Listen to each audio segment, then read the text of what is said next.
Hey guys, Tepcocyclerepair. I got another click no start here. This is a Honda four-wheeler ATV. I'm gonna go over a couple things and hopefully help you out, get your start. All right, so a click no start can be a lot of things. I got a lot of questions about it, about, it just clicks. I don't know what it is, what can I check? It could be anything from a weak battery to a bad connection, to a bad starter solenoid, to a bad starter, to a seized engine. All right, bad key switch. It can be a whole lot of different things if it's just a click. Let me show you what this one's doing here. Make sure the bike is in a starting position, right? So we have everything here. We have it in neutral. Somehow you have to have a brake on. Make sure you have all that stuff. All right, and then,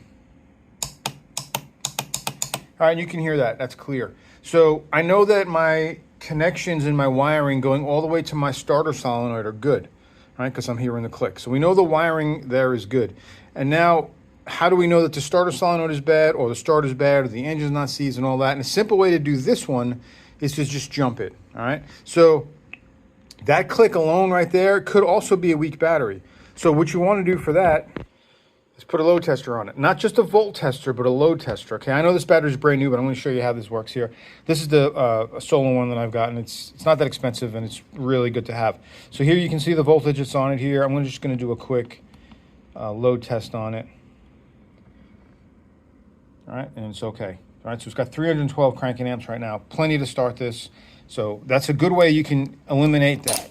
All right, so with that out of the way, the next thing we're gonna do is we know the battery is good, we know our connection is good because we're hearing the clicking, is we're just gonna jump it. Now you take a, I'm using this snap-on screwdriver, make sure you got something with an insulated handle on it, and just touch the two together.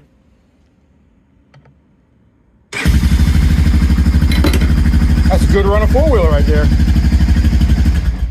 And you heard it start up. So now I know that my wiring from my starter solenoid all the way to my starter is good. I know my starter is good, and I know my engine's not seized, right? So now we know we're just dealing with a bad starter solenoid. I got one coming.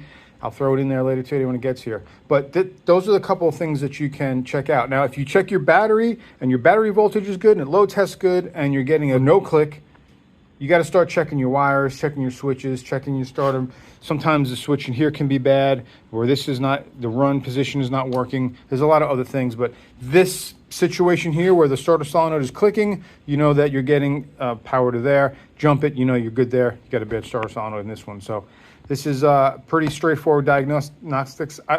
I highly recommend, guys, don't throw parts at things, okay? Watch my videos. There's a lot of other mechanics on YouTube that will help you figure out what's wrong with your dirt bike, four-wheeler, lawnmower, whatever you're working on. And the best thing to do and the best way for you to learn is to diagnose things and use your testers, your meters, anything you got to do, compression tests, leak down tests, do all that kind of stuff, check all that stuff, and then just get the parts that you need. Because if you start just throwing parts at it, you don't know if the parts you're throwing at it are good or bad. You might put a part on it and now that part's bad and now you just created a new problem. Make sure you diagnose everything, check everything out, watch some videos, take your time, get it right, and get these bikes, four-wheelers back on the road. Anyway, guys, hopefully this helps you out. Please hit the like button, subscribe, hit the bell for the notifications. Until next time, Tepcocyclerepair.